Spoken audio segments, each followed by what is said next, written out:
Good morning, everybody. My name is Aktilek Tungatarov. I am the Executive Director of the American Chamber of Commerce in the Kyrgyz Republic. I'm very much delighted to be acting as the moderator of the session. This session is dedicated to the topic of global IT industry in Eurasia. I'm very glad that such a big event is taking place in Bishkek, Kyrgyzstan, and I hope that the Central Asia has a great potential for the development of IT sector. And I'm more delighted to be one of the partners of the strategies taking place in Bishkek. Let me introduce our distinguished speakers to the audience. So we have today at our panel Avtandil Kasradze, Chairman at Georgia's Innovation and Technology Agency. Avtandil took active part in the previous strategist event that took place in Tbilisi, Georgia. We have Arkady Dobkin, the President of IPEAM Systems. And we have today Alexei Zakharov, Technology Solutions Senior Manager for Russia, CIS Central Asia, Oracle Corporation. Alexei joined us online today. We have Evgeny Korin, Country Manager at Microsoft Belarus. We have Dmitro Sholomko, Business Development Director, Eastern Europe for Google. And Jonathan Tower, the General Partner at Catapult VC, will be joining us soon. So I don't want to waste our time, and I'll give the floor to our first speaker, Avtandil Kasradze, Chairman at Georgia's Innovation and Technology Agency. Avtandil will be focusing on opportunities of digital transformation, and he believes that digital transformation can bring what digital transformation can bring to the region, and why this is the most important sector for the rapid development of economy and employment, especially amongst youth. Avtandil, the floor is yours. Thank you very much, first of all, and I would like to congratulate country of Kyrgyzstan for holding this amazing conference in their beautiful country, and of course congratulate strategists because what they are doing in whole Eurasia part of this region is amazing. We witnessed it result in Georgia because as you mentioned, yes, definitely we were involved in the organizing Tbilisi event, but mainly it was a strategist who is so many years are trying and lobbying the development of IT sector, digital transformation in whole country, which is vital important for the future development of the countries like Georgia. Small country with small economy, with also like the number of the population is not high in Georgia. We are only 3.7 million. And the only way to be part of the global ecosystem, to be the global value chain, is the IT sector. Because as you know, IT sector does not have a border, and especially countries like us who lack the natural resources like gas and oil, which is very important to the modern economy, we totally depend on the intellectual capacity of our people. And in order to capitalize from the intellect, from the people, one of the best ways to be one of the leaders in the IT sector. And that's why government of Georgia is focusing very much in order to develop innovation and technology in the country, especially in the ICT field. We have lots of different schemes in order to support startup ecosystem in Georgia, in order to support innovative ideas. We have also recent initiatives that soon maybe like big VC fund will be created in Georgia, and etc. But also in the IT sector, we are talking about totally transform country digitally.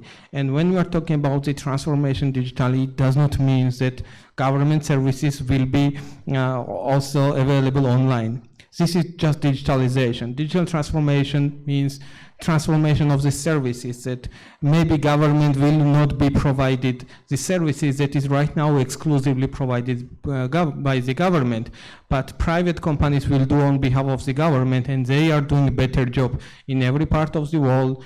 Private companies are doing better jobs than any government in the world. So that's why it's important to really democratize system with the IT and bring more private sector in the areas that government feels that it's exclusive for them.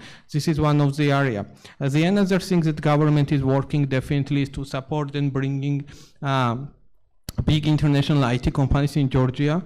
It is not only investment that they are bringing, but they are bringing lots of experience and education in the country, and that's why we are happy that IPEAM entered in Georgia.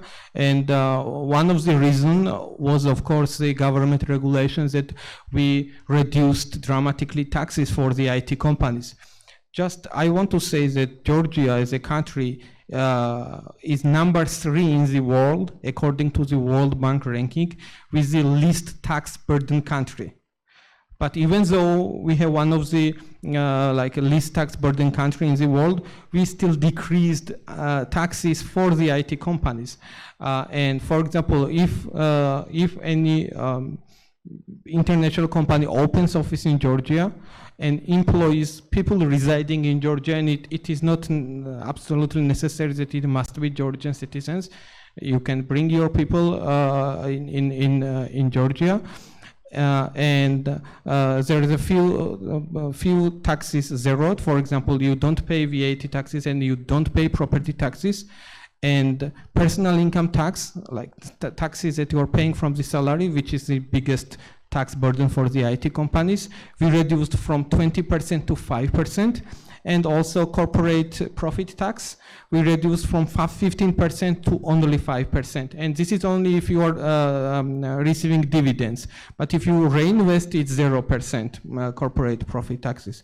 So that was one of the reasons definitely led companies like IPEAM to come in Georgia, and of course, like the big involvement of strategists was there.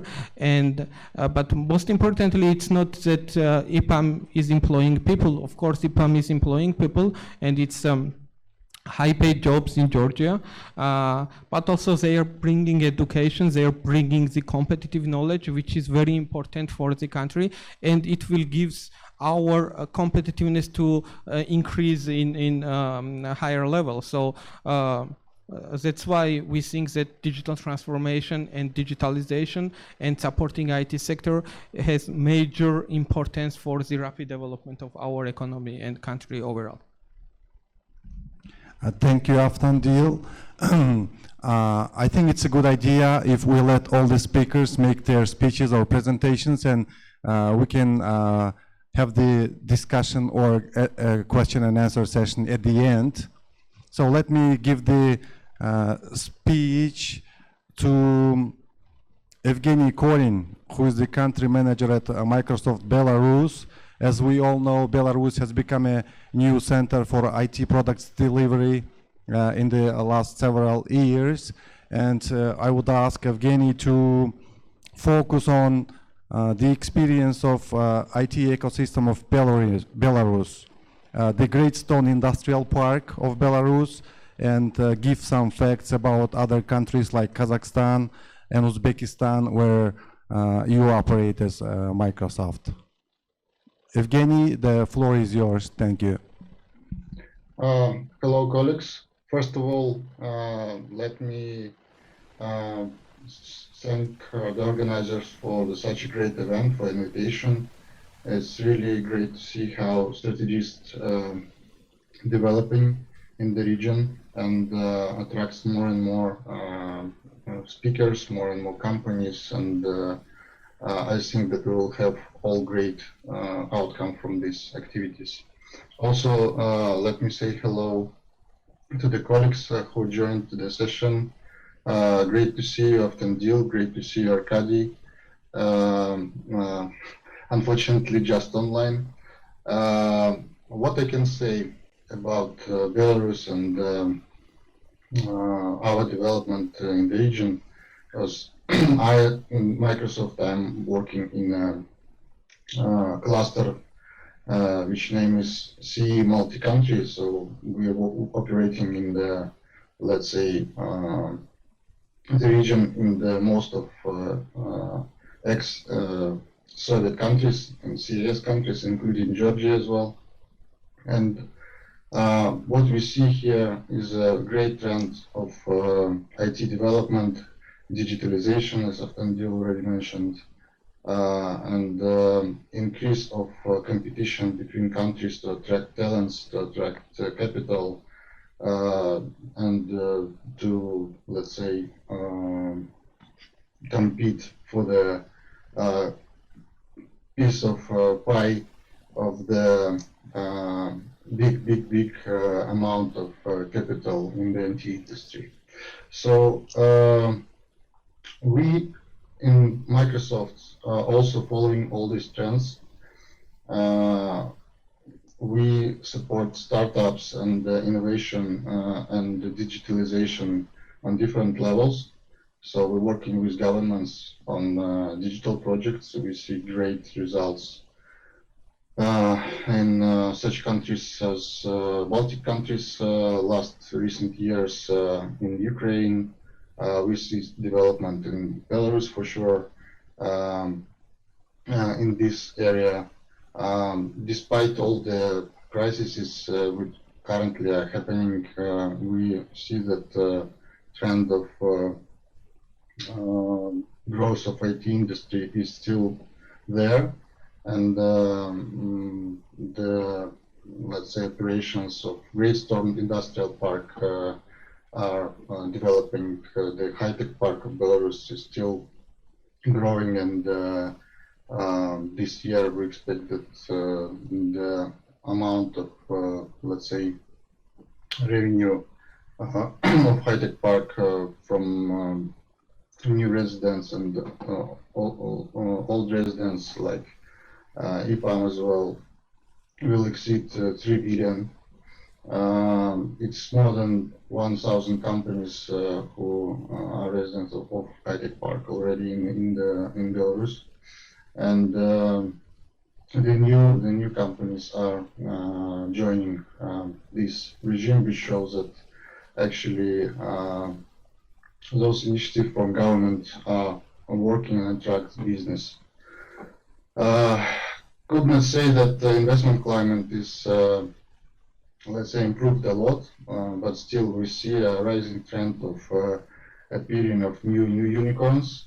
And recently in Belarus appeared a new one, which is PandaDoc.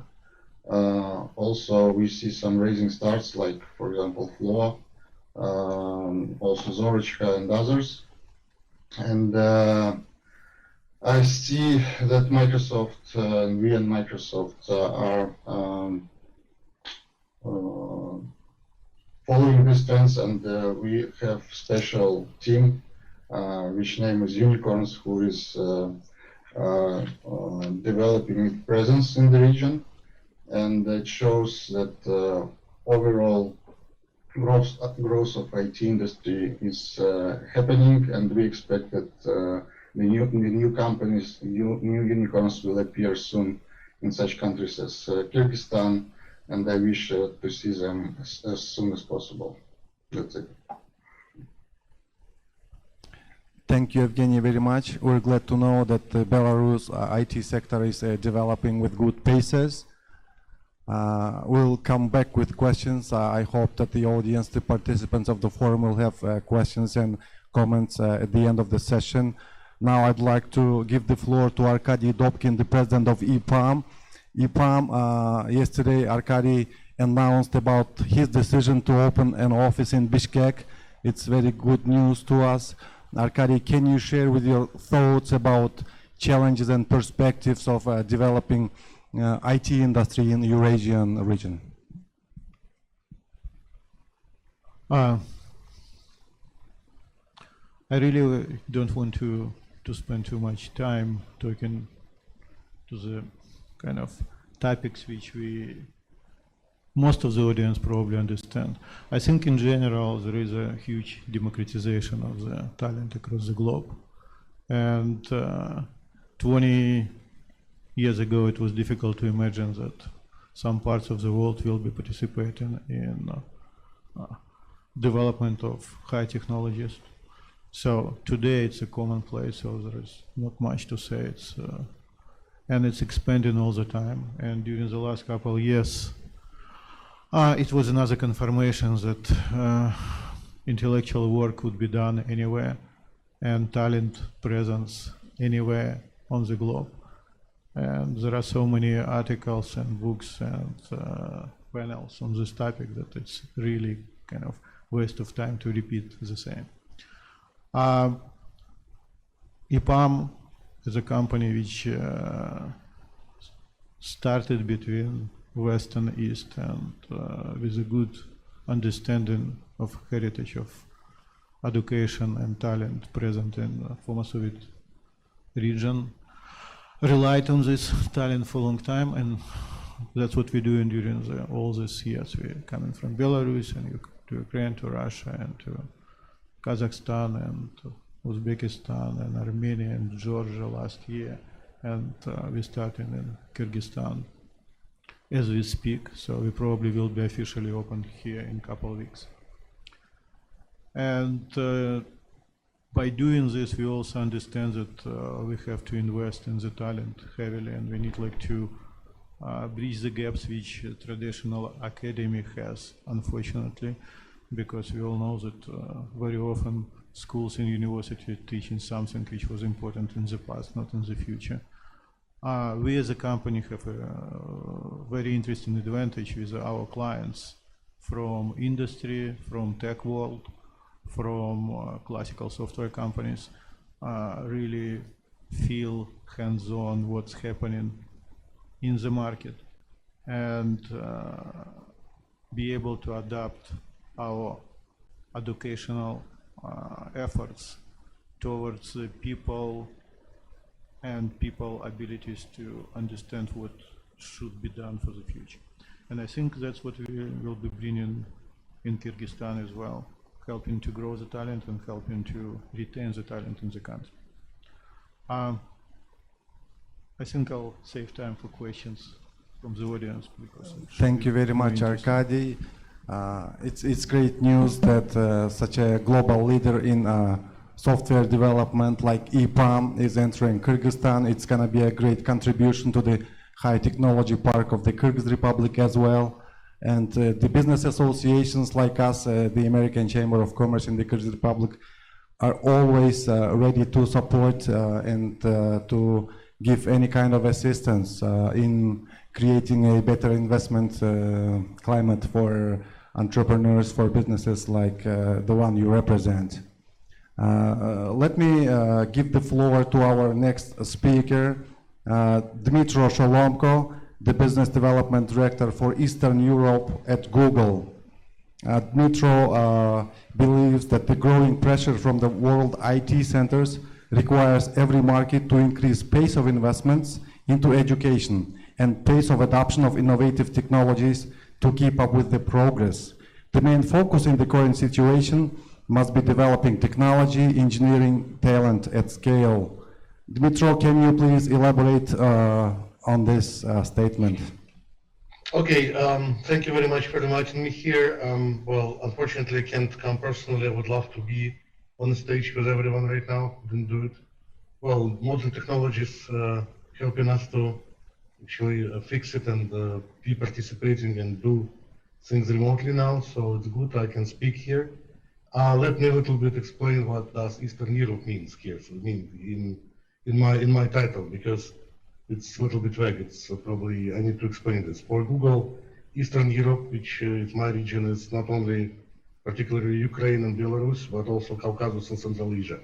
So I actually also overlook development of our business in countries in Central Asia and Caucasus, mostly related to promotion and education about our primary products like ads, like cloud, and also education. So, and also we are working, my team is working with partners I see a lot of familiar faces here and see names that I know. So thank you very much for inviting me again. So when I was writing the short form of my speech, it's actually very, very related to what Arkady just said. The whole world is expanding and there is always demand for engineering talent, and it's actually growing in all centers for engineering development, for IT production. There's always shortage of IT specialists, IT people, not only just the coders or testers, but also high-level people like PMs and other specialties that are actually require special education and experience. And when we're talking about development of local IT clusters, local communities, it's important to understand that talented people will be always demanded somewhere else. And they will be moving, at some point they will either moving or they will want to move somewhere else where the grass is greener and the sky is more blue and salary is higher and the scope of work is bigger. So we know that Ukraine and Belarus are very, very highly growing, already established IT ecosystems. Other countries are keeping up with this, and it's very good that this is happening. It's not really closing down, but really expanding. And mostly it happens because big companies such as IPEAM are interested to develop local markets for many reasons, for again, sourcing talents as well.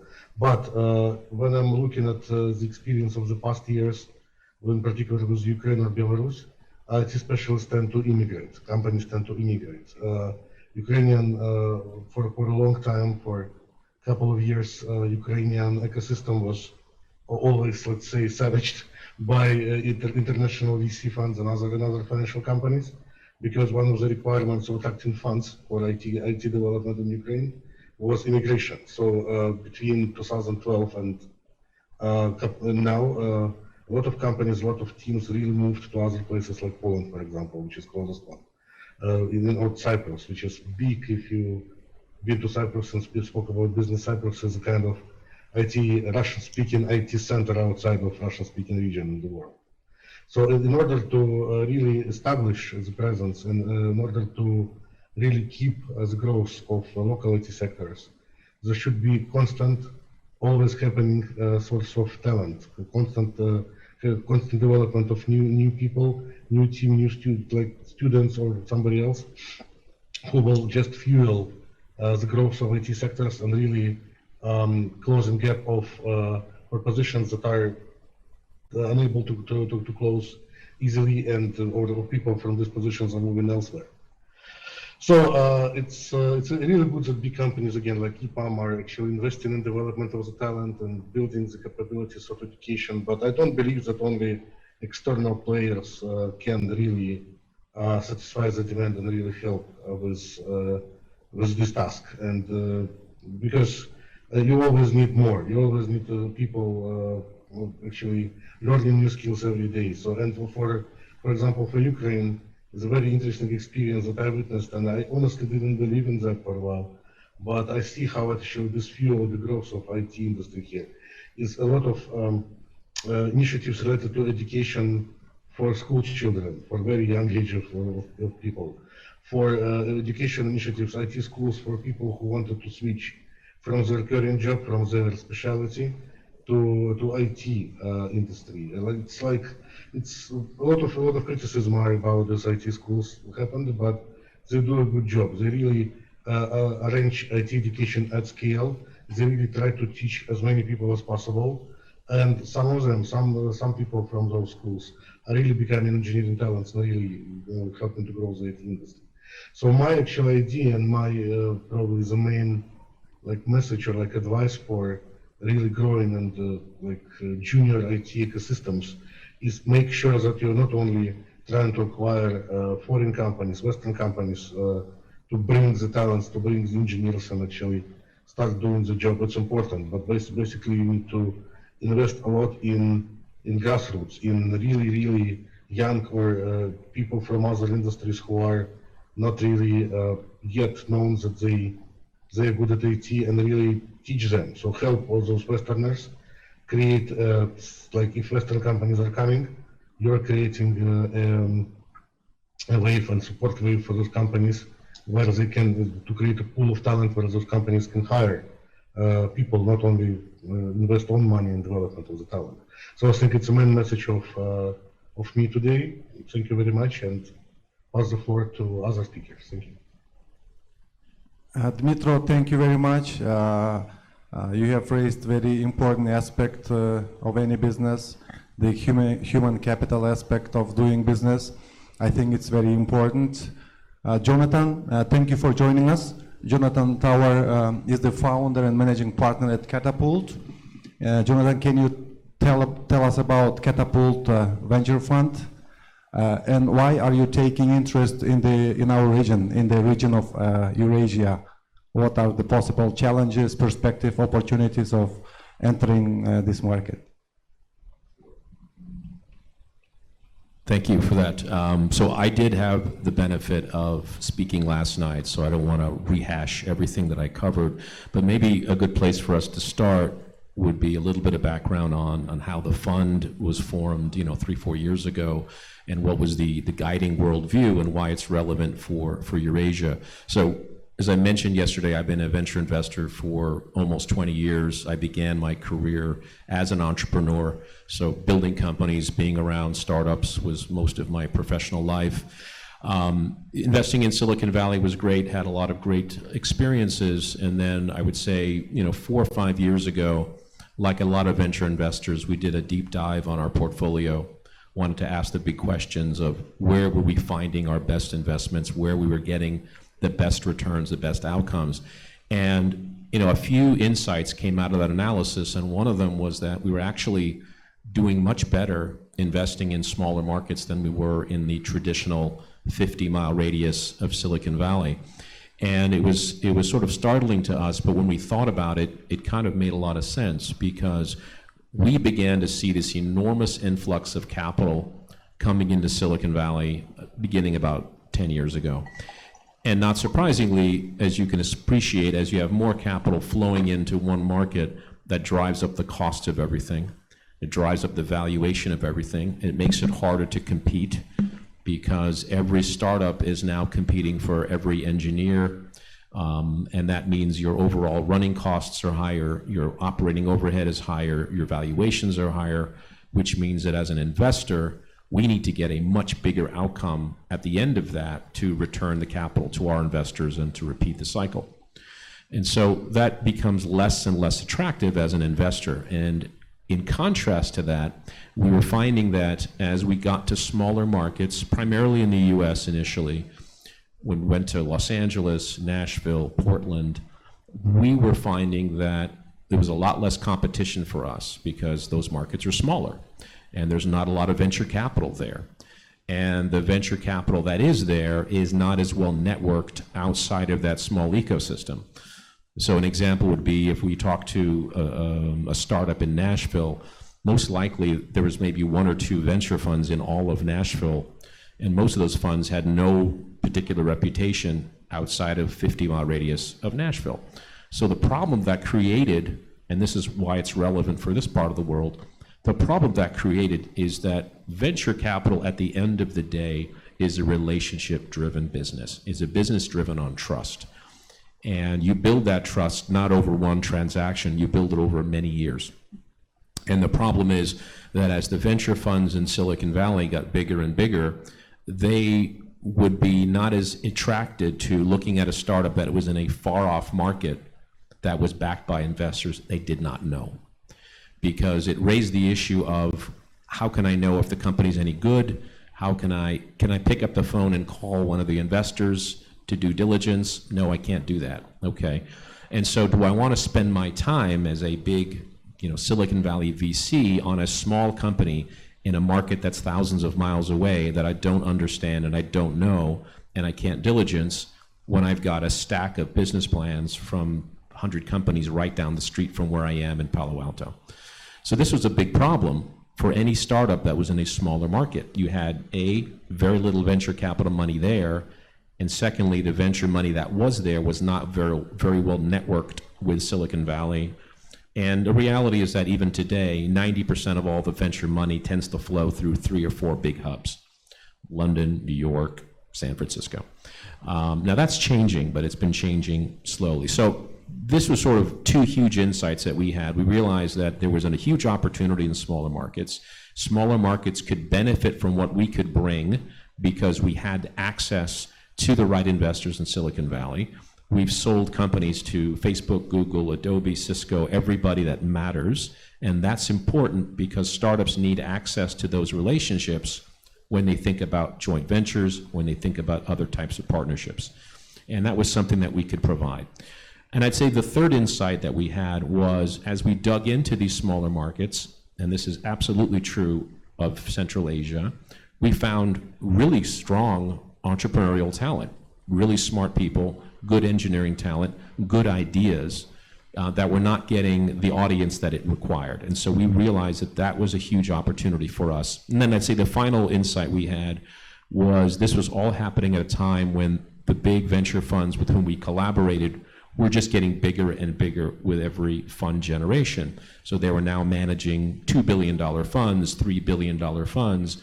And so it didn't make sense for them to write a $100,000 check in a startup in Minsk, right? I mean, they weren't going to do that because they'd rather wait until that startup needed $15, $20 million, and then they could write a $15 or $20 million check in that company because it was the right check size for their size fund.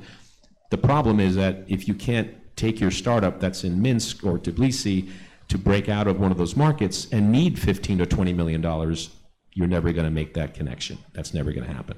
So these were things that realized for us that this was a massive market opportunity that wasn't being tapped by investors that could bring the relationships that we could bring.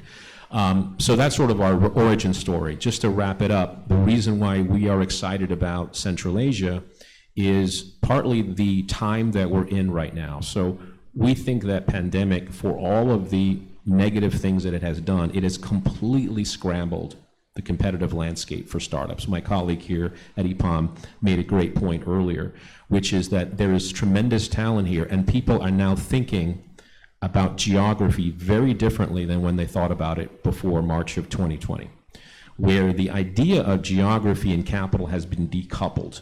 This idea that you have to be in Silicon Valley to build a great startup is not true anymore. We now have the tools and the technologies to build great companies anywhere in the world. These are technologies that were not around 10 years ago or 20 years ago when I did my last startup.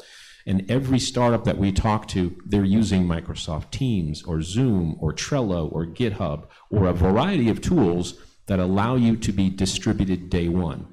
And so startups are already thinking about, where can I find the best technical talent in the world? It doesn't matter where they are. I want to find that talent. And so the real competitive landscape is now for talent. It's not about geography. And we're realizing that what pandemic has done is open the eyes of investors that were very locked into the mindset of geography and capital being a connected thing, to thinking about, where can we find great companies, great founders? It doesn't matter where they are, because capital can flow anywhere.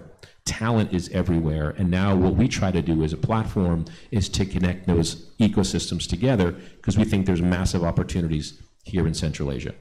So with that, I will conclude my remarks, but I want to make those points. Jonathan, thank you very much. You've shared with great insights about Central Asia, very positive ones. I hope you'll find talents in Central Asia, and there will be nice sustainable partnerships with investors like yourselves. And the final speaker of our panel is Alexey Zakharov, Technology Solutions Senior Manager for Russia, CIS, and Central Asia at Oracle Corporation. Alexey will tell us about how Oracle innovative technologies help people in different areas like healthcare, applied science, and many others. Alexey, thank you. Thank you very much. It's a great honor to be here with you.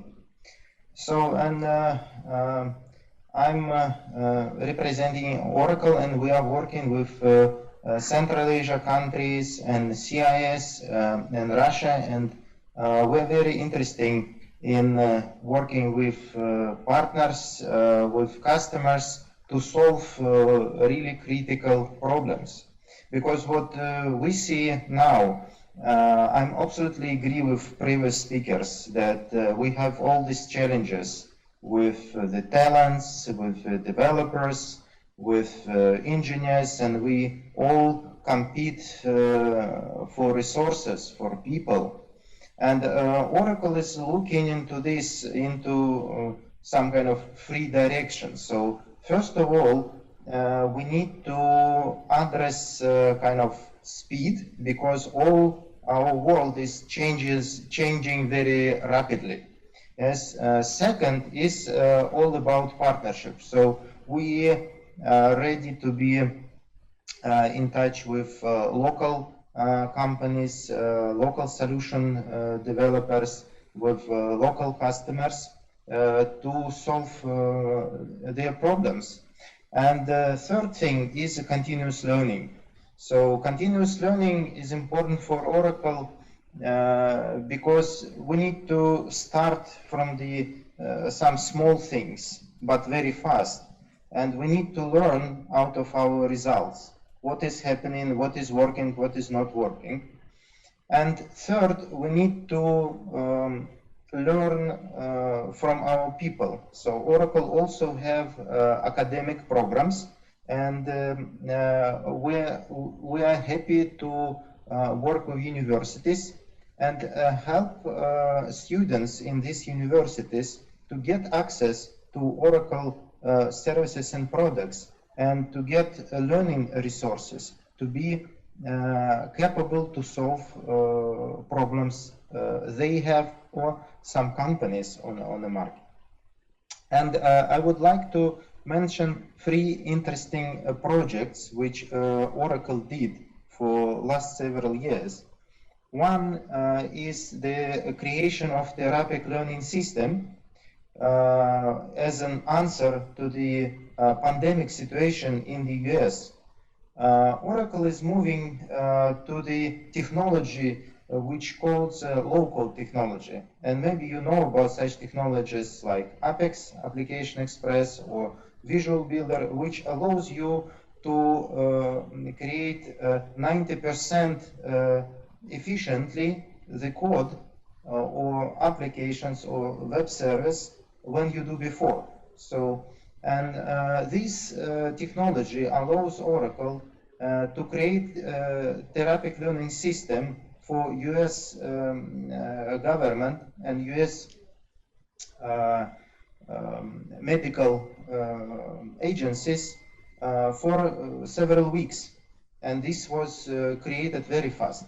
And how it was happened? It was happened because we use this low-code technology, which is from one side allows us to do it very quickly with a great speed, and from the other side we have a capability to do deep customizations of what customers need, what doctors need.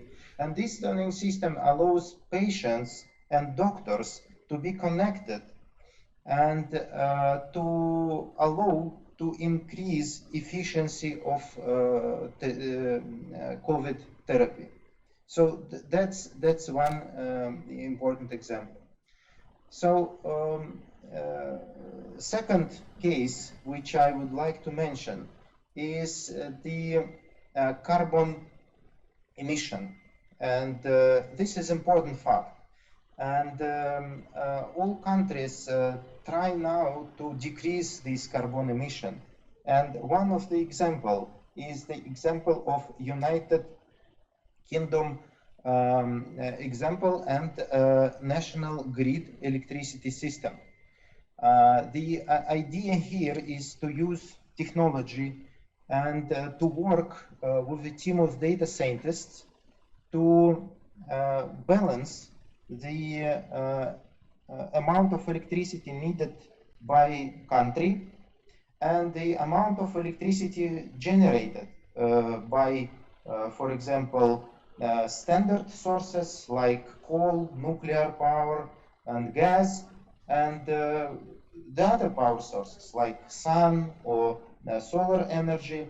And the problem here that you need to react on the demand very quickly. And on the same time, you need to react on the weather condition very quickly, because the more you work with the wind and sun, the more unpredictable situations you have. And here is a good way where we can introduce technology to work for us, to help us. So, and here is a great example how we can use technology in addition to the people. So we don't have enough people, but we have technology which help us to solve a lot of problems. So that is an idea, and here is a great example of partnership between the data scientists and Oracle, how to improve this goal. And the idea here is that towards 2025, the United Kingdom National Electricity System plan to go to net zero carbon emissions. So that's a big goal. And the third thing, and third case, which I would like to tell is about the sports. So all people like some kind of football or Formula One or other sports, and now sports becoming more technological. Yes, so we need to analyze thousands of parameters. And here, where Oracle is also working with partnership, and one of the example is partnership with Honda Red Bull Formula One team. And we're also helping them with our technology to analyze the parameters, how the cars are working, how they compete, how they are interested to their audience, to their fans. And this helps to work with communities, and this helps to be more efficient on the market and more popular. So that is important. So that's how Oracle is working, and Oracle trying to be present in different areas. So usually people think about Oracle like it is database company. No, we are doing a lot. We are doing applications for businesses. We are doing cloud technologies. Now we have more than 20 data centers across the globe. And we also support some small companies. So Oracle has resources which you can use absolutely free, and you can run your businesses.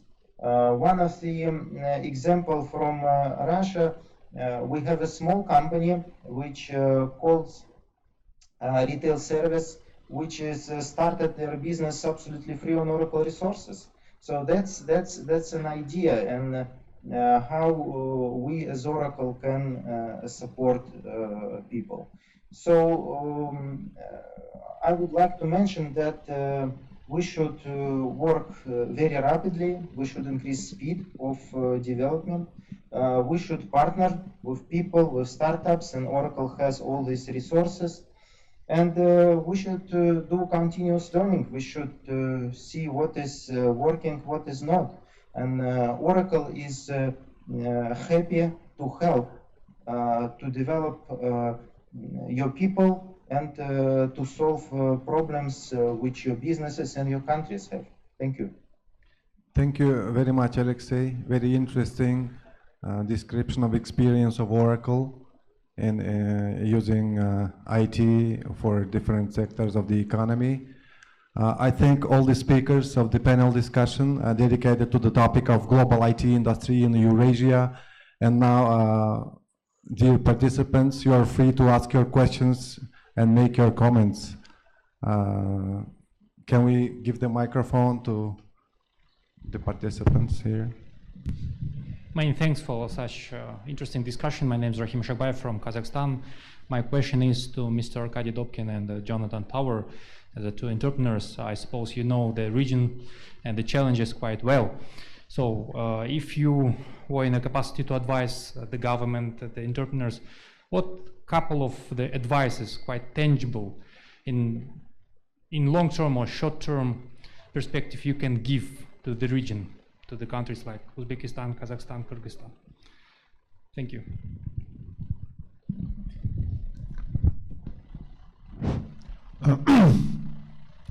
Yeah, that's actually a great question, and I'm saying great question because not from politeness, it's usual, like, it's a great question, but the name of the forum is a state NIT, and state in the first place.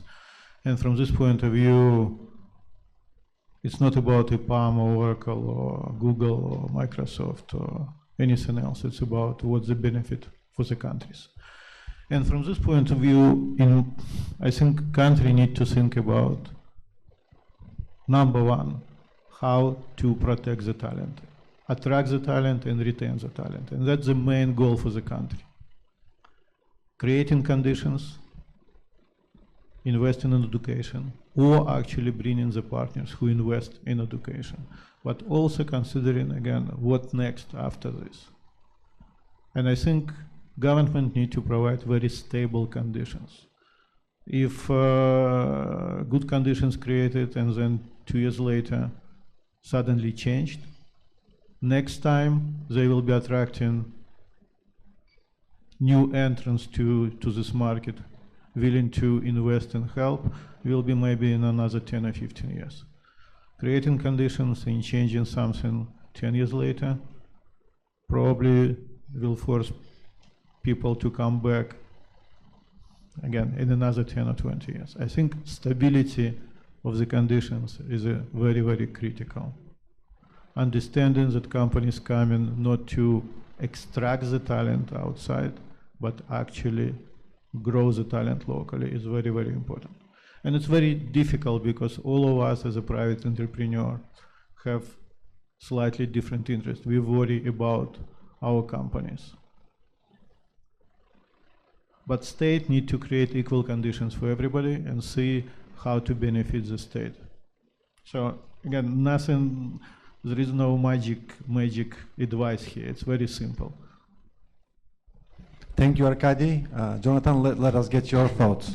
Yeah, I think those are two excellent points. I think stability across a number of dimensions, currency, government, political environment, all of that is critically important. The moment it becomes unstable, investors get skittish and they don't invest, and then it just becomes a cascading number of issues.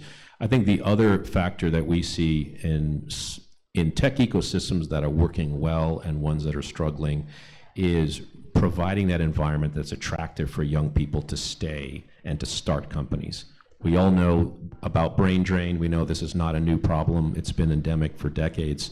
But I think this is an unusual environment, an unusual time where young people are becoming much more vocal about the type of work they want to do. And they're pressing their governments and they're pressing their countries to create environments that they want to be part of. I don't want to offend anybody in the audience, but I would probably venture to guess that most 18-year-old people don't dream of working for the oil companies. They just don't. They want to work in an industry that is creative, that is at the forefront of innovation, that is doing something exciting, and they want meaningful work. And maybe that wasn't the case 40 or 50 years ago when our parents and grandparents were thinking about putting food on the table. But we're finding an entire generation of young people that are passionate about doing something meaningful. And if they don't get that where they live, they're going to leave. And that's going to be a tremendous loss for those countries. And so the ecosystems that are working really well, I think, are it's a good collaboration with government and the private sector working together to create the elements that can both attract foreign capital to come and stay, and also for their young people to actually build businesses there and see a future of being in that country and fantasizing about having a life in that country, not thinking about, well, if I want to have a job in tech, I've got to move to the US, or I've got to move to the UK because I don't have a chance of doing that here in my home country. Most people, if you ask them, would you like to stay in your home country, build a business here, have a family here, be close to family, they would say absolutely if the opportunities are here. So I would say the biggest advice I would give would be making sure that governments work closely with the private sector to understand what are the things that they can do from a regulatory perspective, from a legal perspective, to provide the frameworks that make it attractive for that being a potential startup hub going forward. Thank you, Jonathan. I think we have another question from the audience. Yeah, thank you very much. Erkenbek Kasabekov, UNDP, Kyrgyz Republic. We all know that investment money is shy money. That's why all governments in the world, they create enabling environment. So my question goes to you, Arkady. To which extent do you think that our environment here in Kyrgyzstan is enabling? Or do you have any feedback to share right now how it could be improved if there are any issues with that? Thank you. Over.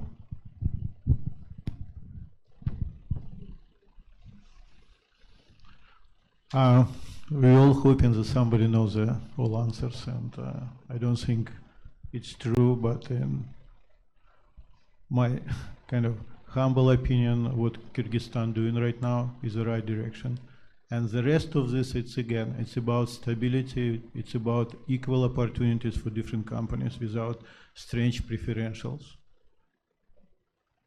And again, proving year after year that companies can rely on this level of stability. I think in this case, it will be organically done. So companies which is part of European Union have their restrictions. Companies which outside right now have the advantage to create special conditions to attract the talent. That's exactly what Georgia did. That's exactly what Belarus did in the past. And that's what Kyrgyzstan does right now. I think it's right direction. But then, again, stability of these conditions and less involvement in private sector from everything else will start to flow. So, Thank you very much, Arkady. If the participants do not have question yet, yeah, please ask your question. Hello, my name is Sergei Kartashov, Rush VC. I have a question about, Arkady mentioned that academic education lacks concentration on the future needs.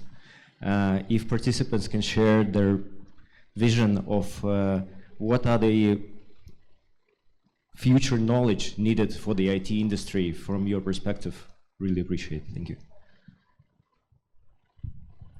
Any speaker of the panel can respond to the question. Thank you very much. Exactly, this is one of the most important actually factor in order to develop countries furthermore, because our competitiveness goes to the human capital. And still we have, even though the Soviet Union ended 30 years ago, still Soviet Union continues, unfortunately, in the universities, in the school systems, because nothing has changed in this regard in our countries. So some of the countries are trying to do more, some of the countries are trying to less. But we need to transform the whole ecosystem of the education in order to have more creativity there, and to actually we need to create the ecosystem where people are feeling the competition in the beginning, and where people are trying to improve themselves, and in order to them to see themselves in the globalization process. It's not only that you are the best student in the class or in city or in the country, but how can be you competitive globally, and what is the future profession? For example, I will say, because I represent the government of Georgia, and we still need to do a lot of things in order to make our educational ecosystem better. For example, we have approximately 200,000 people in Georgia with lawyer's diploma, and our population is 3.7 million. And this population, we should sue each other 3 times a day in order to employ all people, all lawyers. Or we have so many diplomats that there should be 2,000 countries in the world, and we should have embassy in every country. I mean, there is some professions that was regarded as a like the best way to develop yourself and then to be respected citizen, etc. Right now it's IT, it's engineering. This is something that gives you actually the opportunity to be a global player and to be highly paid and to develop yourself in a better sense. So when you go universities or schools, you have different situation, and this is the first thing that we need to change, I think. Thank you, Avtandil. Our online speakers, Evgeny, Dmitro, Alexey, if you have any comments, please just raise your hand and make your comments, please. I absolutely agree with Arkady and Avtandil that actually educational systems in ex-Soviet countries is really lagging, and there are still, let's say, Soviet programs, etc. And I think what else is very important is to develop in the direction of growing entrepreneurs, like having more incentives for young entrepreneurs, having special lessons in schools and universities, maybe have special grants for young entrepreneurs. I saw a lot of great examples in countries which I visited while I was responsible for educational part of Microsoft Business, like in Finland, for example, which is now leading the worldwide educational indexes. And actually, they're doing exactly those things. They trying to motivate young entrepreneurs. They trying to bring more interesting example cases into the programs. They even allow, like an example, local communities to support that. For example, local beer company somewhere near Helsinki helped to the pupils in school to build a startup which was producing juice from some berries, I don't remember, maybe cranberries or something like this. And the 10 or 11-year students succeeded to have profitable business in 1 year with this support. So this is, I think, the most important thing to grow talents and to have more development in all areas, not necessarily only IT, because currently IT, I think it's everywhere. And that's my comment here. Thank you very much. Jonathan, you want to make a comment? Yeah, I just wanted to double click on some of the comments that were made. One of the things that we see across the globe now is this concept that we have internally at my firm called centers of excellence. What we mean by that is that we're seeing this bifurcation of tech in different hubs that are becoming known for a certain vertical. And so an example of that would be, as an investor, which is where I sit, you know, if you are an investor and you're saying, we really want to go after AI technology, that means you have to be investing in markets like Toronto, Pittsburgh, and markets like that, because they're getting to become areas where arguably the best engineers on the planet focused on AI are probably in one of those 2 or 3 hubs. Now, why is that? Because they have developed educational programs out of the local universities that are considered top of the mark, the absolute best in the world. And so, understandably, if you're going to Carnegie Mellon in Pennsylvania, or if you're going to the University of Waterloo in Toronto, you're probably going to do a startup in that area. And so it stands to reason that over a period of a decade or so, you'll have lots of great engineers that really understand that area of tech, working and building companies in Pittsburgh or Toronto or London or what have you. And so one of the advices I give to many emerging tech hubs is, just like I would give to a startup, you have to ask the big existential question: what can you uniquely do that you can be the best in the world at? What is it about your ecosystem that you can sort of corner the market on this area of tech? And so we're seeing this across a number of hubs. You see this in Israel in cybersecurity, right? If you're a cybersecurity investor, you need to be spending time in Israel. There's some of the best engineers on the planet that understand cyber really well. Now, why is that? Well, look at where Israel sits in the world.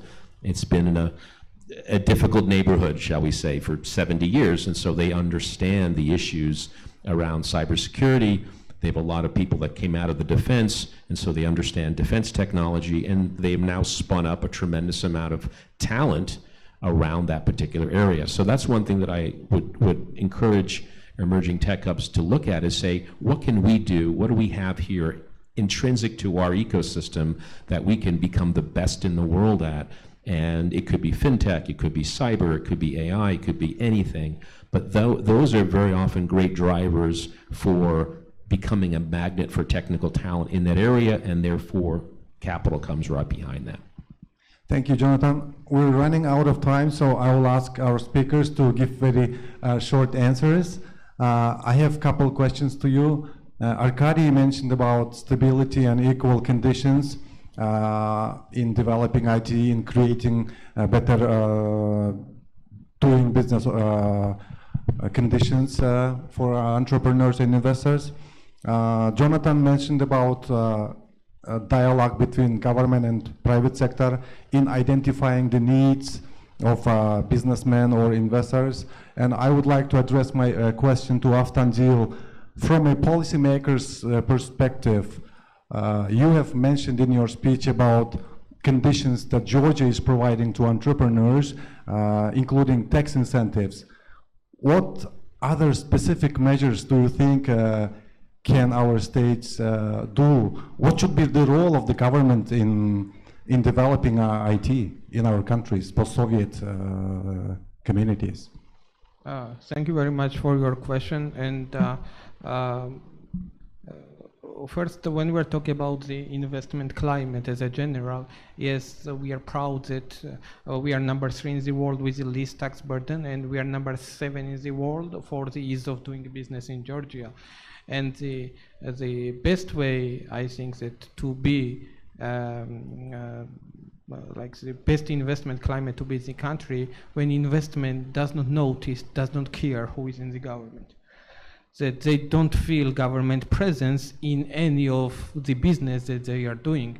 And this is something that we are trying to be one of the frontier countries who transforms our processes in the government, that business feels that you are doing business, there is a competition, there is no monopoly, there is no someone that government is doing more for favor and others less.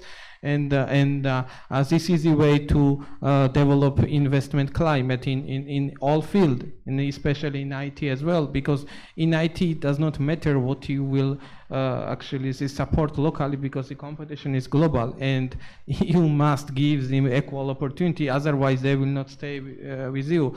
Even though you may have a big talent, they will just take your talents from your country and use your talent, and country will get nothing. So this is the way I think that the government and policymakers should work. Thank you, Avtandil. If the audience doesn't have a question, I would like to extend my last question to our online speakers. The Belarus and Ukraine have become global centers in IT. For Central Asian region is a rapidly growing population, young population. Can you, in a couple of words, tell us what should we do to become like Ukraine and Belarus in developing our IT industry? And this can be your final remarks and wishes to the states of Central Asia. Okay, I can start probably. This is something that Avtandil said, and this is very important to understand that, look, IT now and IT education is a kind of a hype in the world, right? So in former Soviet Union, a couple of years ago, being banker was hype, being lawyer was hype. Now being IT person is hype, and it's fashionable thing. So use it, just use it, capitalize on this hype. It's going to be longer than those landlords and bankers for sure. And just really using and really trying to, let's say, capitalize on this interest will help the ecosystem to grow for sure. This is good capitalization. This is good use of hype in the situation. And I think that it may happen. So I really believe that Central Asian countries will grow into this. Thank you very much. Thank you. Alexei, Evgeny, do you have any comments? Would you like to? I can join and maybe being a active member of local ecosystem, as I'm working a lot with the startups, supporting them with angel band communities, angel investor communities. I see that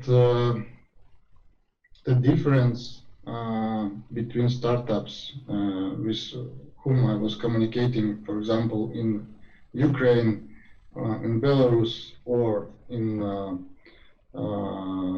more eastern countries like in Kazakhstan, Kyrgyzstan, even Russia, is that you have big local markets, and a lot of startups are focused on the local markets.